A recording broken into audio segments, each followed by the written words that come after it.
Our next question comes from Stephanie Hypes. Stephanie. Yes. Thank you, Shawn, so much for doing this and taking the time. I just wanted to ask, you guys have such a robust women's roster down there in NXT, and you've done such a great job at doing that non-title and title feuds. Obviously, with the tag titles now unified on main roster, is there any idea or plans to introduce a mid-card women's title for NXT? No, that's a question that again I got on the last media call. And I guess to my, look, I think that's always an option. But I always think to myself, other than a tag team title, what would that be? I think that's always the first one for me.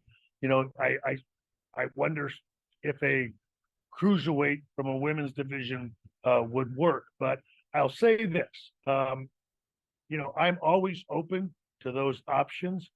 But I think you're going to see this weekend, we're going to have an NXT championship match, but we're also going to have another women's match with Roxanne Perez and Blair Davenport in a Weapons Wild match. So our ladies, as you mentioned, we have such a deep roster.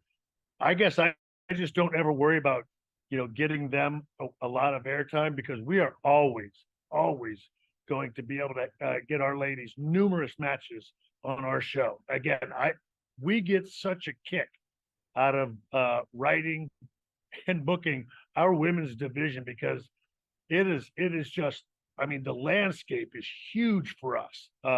So even when there isn't a women's title on the line, we have so many other women's storylines that we're so very proud of.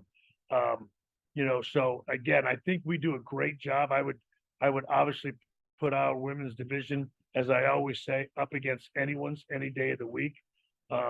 Our ladies are phenomenal, top to bottom, and whether we have 1, 2, or 10 championships for our women, you are going to see our women just littered throughout our show, because it is such a deep division.